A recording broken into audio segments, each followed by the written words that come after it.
प्यारे साथियों, हम आज तक आपको 2021-22 की प्रश्न बैंक पढ़ा चुके हैं। अब हम आज आपको 2022-23 नए सत्र की प्रश्न बैंक में बचे हुए क्वेश्चन आपको कराना चाहते हैं। इसके पहले के क्वेश्चन जितने भी थे वो सब पिछले प्रश्न बैंक में हम आपको पढ़ा चुके हैं।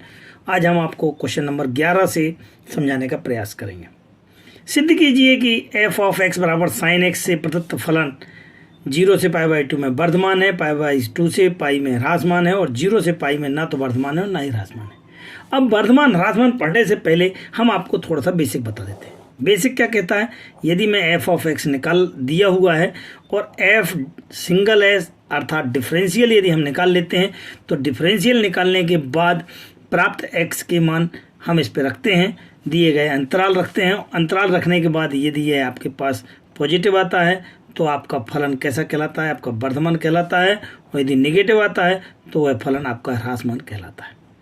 कॉन्सेप्ट केवल जरा सा है, सिंगल डिफरेंशियल निकालना। सिंगल डिफरेंशियल में बने हुए अंतराल या जो भी अंतराल दिए हुए उन अंतरालों को रखने पर जो प्राप्त आंसर वही धनात्मक है तो वर्धमान और ऋणात्मक है तो ह्रासमान कहलाता। सो हम दिए गए फंक्शन को देखते हैं क्या दिया हुआ है। यहाँ पे दिया हुआ है साइन एक्स, इसका सिंगल डिफरेंशियल अवकलन करते हैं। साइन एक्स का डिफरेंशियल कितना होता है? कॉस एक्स होता है। यदि मैं पहली कहानी की बात करूं सो 0 से π/2, चूंकि ये फर्स्ट कोऑर्डिनेट है और कॉस की वैल्यू इस पे रखना है। कॉस की वैल्यू कैसी होती है? सदैव धनात्मक होती है। में f ऑफ x का मान कैसा है? धनात्मक है। अतः किसका? f डैश x का मान धनात्मक है। अतः दिया गया फलन कैसा होगा? सदैव इस अंतराल में वर्धमान होगा। यहाँ हम आपको पहले पढ़ा चुके हैं ट्रिग्नोमेट्रिकल फंक्शन में। इसे हम फर्स्ट कोऑर्डिनेट कहते हैं, सेकंड कहते हैं, थर्ड और फोर्थ के ही आपके कोऑर्डिनेट कहलाते हैं। फर्स्ट कोऑर्डिनेट 0 से π/2 के बीच में होते हैं, इसमें सभी के सभी पॉजिटिव होते हैं। लेकिन सेकंड कोऑर्डिनेट π/2 से पाई के बीच में होते हैं, जिसमें साइन और कॉस आपका प्लस का होता है, बाकी सब माइनस है। अगर हम थर्ड कोऑर्डिनेट बात करते हैं तो पाई से 3π/2 यहाँ पे 10 और कॉट प्लस में है, और 3π/2 से 2 पाई यहाँ कॉस और सेक आपका प्लस का होता है। से सभी नेगेटिव होते हैं चूंकि यहाँ पर कॉस है, दिया गया फंक्शन कॉस है। और कॉस कहाँ है? 0 से π/2 अर्थात फर्स्ट में, तो ये कैसा होगा? सदैव धनात्मक होगा, जिस कारण से दिया गया फलन कैसा होगा? वर्धमान होगा।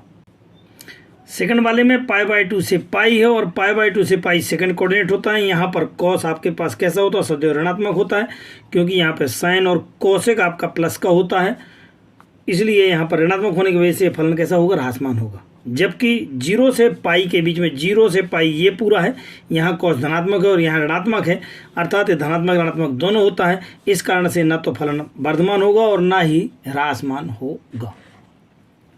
प्रश्न क्रमांक 12 में वह अंतराल ज्ञात कीजिए जिसमें f of x 2x² minus का 3x से प्रदत्त फलन वर्धमान है या और ह्रासमान है। सबसे पहले हम दिए गए फलन को लिखते हैं और इसके बाद हम इसका सिंगल डिफरेंशियल निकालते हैं।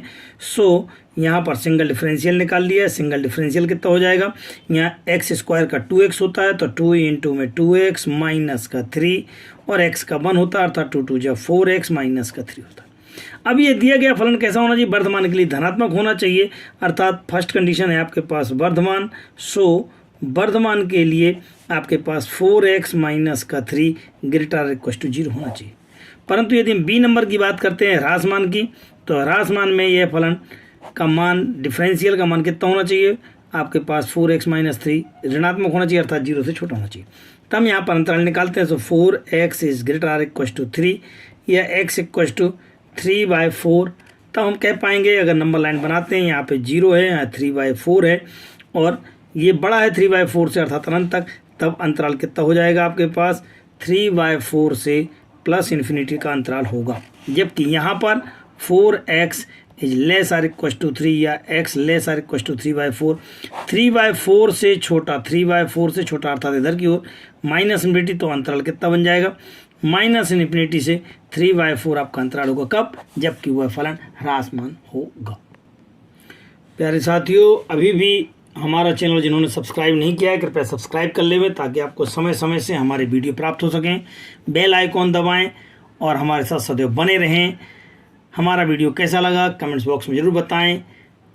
अब हम देखते हैं इस क्वेश्चन को, क्वेश्चन नंबर 13, जो कि 6.2 एक्सरसाइज का 5 नंबर का क्वेश्चन है। अंतराल ज्ञात कीजिए जिसमें दिया गया फलन वर्धमान और ह्रासमान है। अब फलन जो दिया हुआ है इसका हम सिंगल डिफरेंशियल निकालेंगे तो ये कितना हो जाएगा 3x स्क्वायर, अर्थात 2 इंटू 3x स्क्वायर के माइनस का 3 इंटू 2x माइनस का 36 इंटू 1 और इसके बाद प्लस का 0, अर्थात 3 दूनी 6x स्क्वायर माइनस का 6x।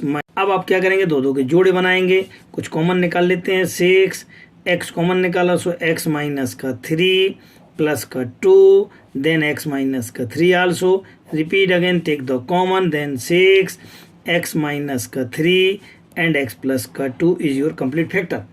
अब क्या करना थे, इसका मान हम इसको इक्वल टू 0 रख लेते हैं। So x minus 3 equal to 0, x plus 2 equal to 0, that means x equal to 3 and x equal to minus का 2। ये हम यहाँ पर एक संख्या रेखा में हम निशान बना लेते हैं।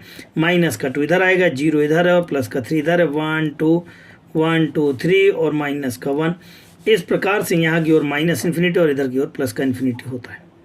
हमारे पास चूंकि पॉइंट निकले -2 और 3 निकला हुआ है, इसको आपको वर्गीकृत करना है। यहाँ एक आपके पास जो अंतराल है वो है आपके पास माइनस इन्फिनिटी से माइनस का 2, दूसरा है आपके पास -2 से 3 और यहाँ पे तीसरा है आपके पास 3 से प्लस इन्फिनिटी।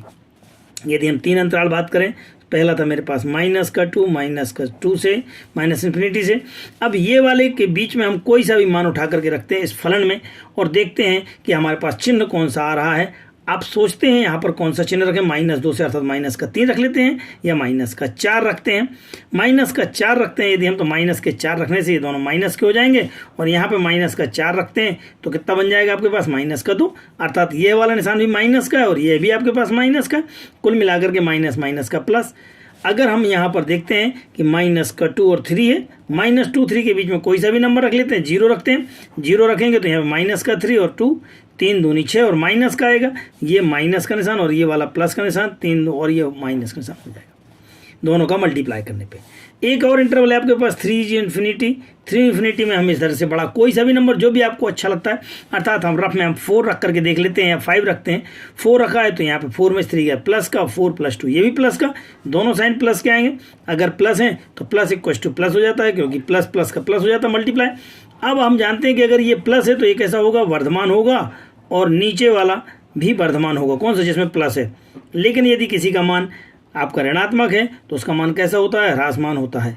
तब हम कह पाएंगे कि दिया गया फलन इन दोनों अंतरालों में वर्धमान है और इस पर आपका कैसा है, ह्रासमान है। तो हम इस प्रकार से कह सकते हैं कि -इन्फिनिटी और -2 तथा 3 से प्लस इन्फिनिटी के अंतराल में फलन कैसा होगा, वर्धमान होगा, और -2 3 से के अंतराल में फलन कैसा होगा, ह्रासमान फलन होगा। प्रश्न क्रमांक 14 में एक हुआ है, न्यूनतम मान ज्ञात करना है जिसके लिए अंतराल 1 2 में दिए गए फलन का वर्धमान मान हो।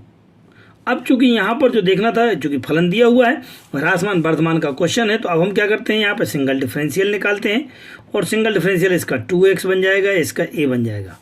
यहाँ चेक करते हैं कि इसका मान वर्धमान के लिए क्या होना चाहिए, >0 होना चाहिए। कितना होना चाहिए, >0 होना चाहिए। अर्थात अगर हम a का मान निकालते हैं तो कितना हो जाएगा, a > -2x। अब चूंकि अंतराल हमारे पास कितना दिया हुआ है, x = 1 और x = 2 के बीच में आपको चेक करना है। यहाँ पे आप मान रखना शुरू कर देंगे, तब a का मान कितना होगा, a > -2 × 1, अर्थात a > -2। या सिमिलरली यहाँ बात करते तो -2 × 2 डालेंगे, दैट में इम्प्लाइज a > कितना हो जाएगा हमारे पास, -4 हो जाएगा। चूँकि यहाँ आपके पास ये क्लोज है, अतः यहाँ पे = के निशान लगेंगे और यहाँ पे भी आप = के निशान लगाएंगे। अब अगर हम बात करते हैं तो न्यूनतम मान की बात करते हैं, तो न्यूनतम मान कितना हो जाएगा, -2 होगा। तो हम कह पाएंगे a = -2 के लिए आपका फलन कैसा होगा, वर्धमान फलन होगा।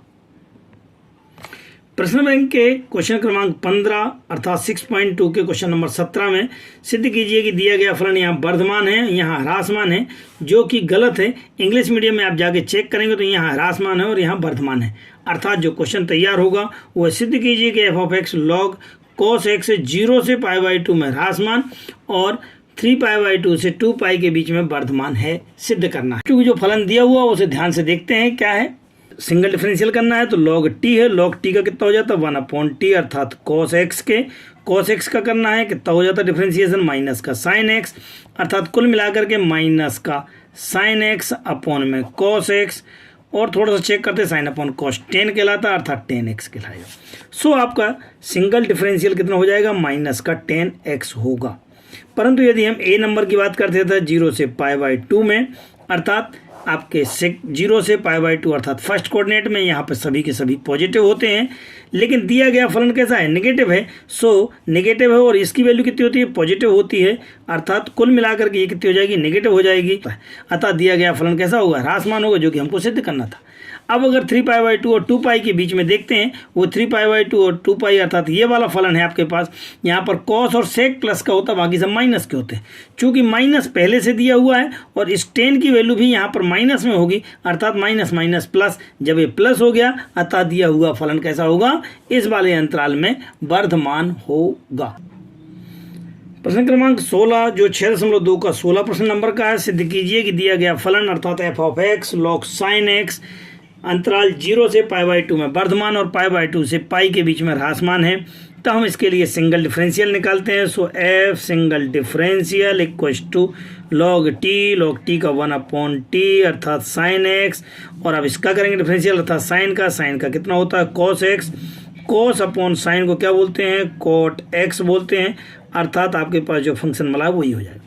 पहला नंबर था हमारे पास 0 से π/2, 0 से π/2 में तो सभी के सभी पॉजिटिव होते हैं, ऑल पॉजिटिव, तो कॉट कैसा हो जाएगा पॉजिटिव हो जाएगा। तो ये कैसा होगा f(x) cot x कैसा हो जाएगा आपका सदैव पॉजिटिव होगा और हम कह पाएंगे कि यह फलन कैसा है वर्धमान है। यदि हम सेकंड पार्ट की बात करते हैं, यहाँ पे आपका अंतराल π/2 से पाई है अर्थात π/2 से पाई है, सेकंड कोऑर्डिनेट है, सेकंड कोऑर्डिनेट में भी कॉट कैसा होता है ऋणात्मक होता है। कॉट केवल यहाँ पे पॉजिटिव और यहाँ पॉजिटिव है, तो फर्स्ट वाले में तो पॉजिटिव हो गया था, अब चूंकि ये सेकंड कोऑर्डिनेट है π/2 से पाई अर्थात इसमें है, तो ये कैसा होता है ये आपके पास ऋणात्मक होता है अतः फलन कैसा होगा ह्रासमान होगा। प्रश्न क्रमांक 18 जो कि 6.5 के 14 से है, ऐसी दो संख्याएं ज्ञात कीजिए जिनका योग 60 है और फलन x(y)³ का मान उच्चतम है। अब मैक्सिमा मिनिमा के लिए हम आपको पहले बता चुके हैं, सबसे पहले आपको सिंगल डिफरेंशियल निकालना है, इसको 0 डालना है और x के मान ज्ञात करना है, फिर डबल डिफरेंशियल निकालना है, ये प्राप्त x के मानों को रखना है, यदि प्लस में आता है तो मिनिमा होगा और यदि आपके पास माइनस में आता है तो ये मैक्सिमा होगा अर्थात उच्चतम होगा। सो यहाँ पे सबसे पहले उच्चतम निकालना अर्थात हमको माइनस आ जाना चाहिए आंसर, तो हम कह पाएंगे कि उच्चतम है। सो हमें सिंगल डिफरेंशियल निकालना है, उससे पहले हम यहाँ पे y का मान निकालेंगे। सो y बराबर 60 माइनस का x, यहाँ पे हम फंक्शन जो दिया था f(x) इक्वल टू कितना था xy³ था, या x और y³ कितना हो जाएगा 60 माइनस x का होल क्यूब की। अब सिंगल डिफरेंशियल निकालना है। सो सिंगल डिफरेंशियल निकालने में आप ध्यान रखें ये पहला है और ये दूसरा है, पहला ज्यों का त्यों, दूसरे का डिफरेंशिएशन, तो इसको t मानेंगे, t³ का होता है 3t² अर्थात 60 माइनस का x के। इन दोनों का किया तो ये तो 0 हो जाएगा और ये माइनस का 1 हो जाएगा, प्लस दूसरा ज्यों का त्यों अर्थात 60 माइनस x का होल क्यूब और इसके बाद इसका कितना हो जाएगा 1 हो जाएगा। थोड़ा सा सॉल्व करते हैं, माइनस का 3x ब्रैकेट में 60 माइनस x का होल स्क्वायर प्लस का 60 माइनस x का होल क्यूब। कुछ कॉमन निकल रहा है, क्या कॉमन निकल रहा है 60 माइनस x का होल स्क्वायर आपका कॉमन निकल रहा है, 60 माइनस x का होल स्क्वायर कॉमन बचेगा कितना माइनस का 3x प्लस का 60 माइनस का x। थोड़ा थोड़ा सॉल्व करते हैं, यदि हम इसको 0, क्योंकि हमको सिंगल डिफरेंशियल वाले को क्या काउंट करना था 0 काउंट करना था, हम इसको पूरे को 0 काउंट कर लेंगे तो एक बार में आपके पास 60 माइनस का x इक्वल टू 0 और एक बार में अगर इन दोनों को देखते हैं तो कितना हो जाएगा माइनस का 4x प्लस 60 इक्वल टू 0 के। यहाँ से x इक्वल टू कितना हो जाएगा 60। अरे भाई एक पहली संख्या जब 60 हो जाएगी तो दूसरी कैसे निकालेंगे, दोनों धनात्मक हैं, अतः ये तो संभव नहीं है, ये संभव नहीं, तो यहाँ से इसको हल करने का प्रयास करते हैं। सो x बराबर कितना हो जाएगा 60 वहाँ जाएगा अर्थात x अपॉन 60 अपॉन में 4 अर्थात x बराबर 15 आ गया। तो हम यहाँ कह पाएंगे कि x बराबर कितना आ गया 15 आ गया। अब डबल डिफरेंशियल निकालते हैं। सो f(x) के यहाँ पे ध्यान रखते हैं कितना आ जाएगा, इस पहला जो कहते हो दूसरा सो 60 माइनस एक्स का होल स्क्वायर जो कहते हो, और ये कितना था, ये था आपका माइनस का 4x प्लस 60, इसका डिफरेंशियल करते हैं तो कितना जाएगा माइनस का 4, चलें प्लस दूसरा जो कहते हो अर्थात माइनस 4x प्लस का 60, और इसका डिफरेंशियल ये कितना हो जाएगा 2 और 60 माइनस का x के। अब चूंकि इसको तो जीरो ही माना तो ये पूरा क्या हो जाएगा, जीरो हो जाएगा, बचेगा कितना ये, और इसमें भी ये नेगेटिव है क्योंकि ये होल स्क्वायर ये तो पॉजिटिव होगा, अर्थात ये कैसा हो जाएगा, नेगेटिव हो जाएगा, अतः ये उच्चतम मान प्राप्त होगा। तो उच्चतम मान के लिए हम कह पाएंगे कि x का मान कितना हो गया है, x का मान 15 हो गया है, और y का मान निकालना है। सो कहाँ से निकालेंगे, यहाँ से आप निकालेंगे। सो y बराबर कितना हो जाएगा 60 माइनस का x, 60 माइनस का 15 बराबर 45 के, अतः संख्याएं 15 और 45 होंगी। प्रश्न क्रमांक 17 6.5 का 21 नंबर का क्वेश्चन है। 100 सेंटीमीटर क्यूब आयतन वाले एक डिब्बे के सभी बंद बेलनाकार डिब्बों में न्यूनतम पृष्ठ का क्षेत्रफल वाले डिब्बे की विमाएं ज्ञात करना है। पहले तो आयतन दिया हुआ और फिर निकालना क्या, न्यूनतम पृष्ठ निकालना है। सो आयतन का यूज करते हैं, चूंकि एक बेलन दिया हुआ है, बेलन की त्रिज्या r है, ऊंचाई h है, सो बेलन का आयतन पाई r स्क्वायर h होता है। पाई आर स्क्वायर एच बराबर कितना दिया हुआ है, 100 दिया हुआ है।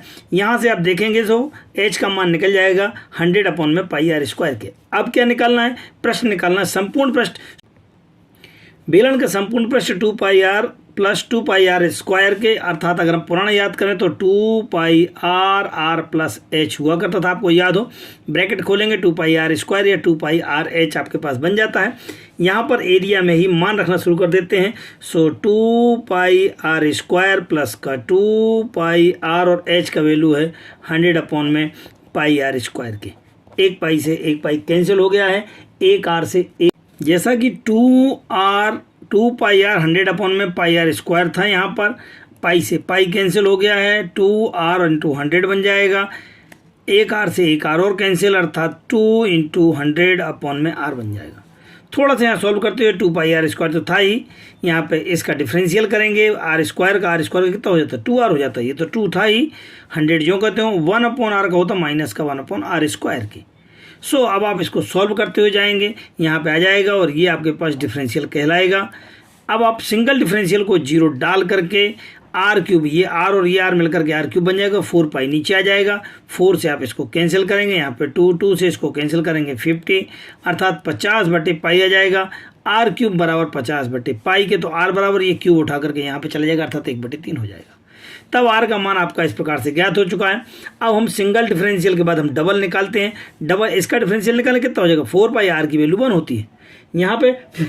यहाँ पे और देखते हैं 2 इंटू अर्थात 200 बटे आर स्क्वायर के, तो 200 बटे आर स्क्वायर का कितना होता है माइनस का 2 अपॉन आर क्यूब के, माइनस माइनस प्लस, ये भी प्लस का और ये भी प्लस का है, कुल मिलाकर के आपके पास जो आंसर आएगा डबल डिफरेंशियल का वो क्या होगा, प्लस का होगा। और जैसे ही डबल डिफरेंशियल प्लस का आता है, इसका फलन का मान कितना होगा, न्यूनतम होगा। तब न्यूनतम मान के लिए आर का मान आपके पास प्राप्त हो चुका है। अब आपको किसका मान निकालना है, एच का, जा करके एच अर्थात समीकरण 1 में रखेंगे, 100 अपॉन पाई आर स्क्वायर में 100 अपॉन पाई और आर स्क्वायर, ये आर का वैल्यू और स्क्वायर, इस 100 को 2 इंटू 50 अपॉन में पाई लिख सकते हैं। अब चूंकि आधार समान है, इसको ऊपर ले गए माइनस में, आधार समान में घातें सॉल्व हो जाएंगी, 1 माइनस और इसे सॉल्व करेंगे तो 1/3। इस प्रकार हम कह पाएंगे कि हमारे पास आर इक्व टू 50 बटे पाई की घात 1/3 और एच बराबर 2 गुणे 50 बटे पाई की घात 1/3 होगा। हमें पूर्ण विश्वास है कि आपको हमारे वीडियो अच्छे लग रहे होंगे। अभी भी जिन्होंने सब्सक्राइब नहीं किया वो जरूर सब्सक्राइब कर लेंगे।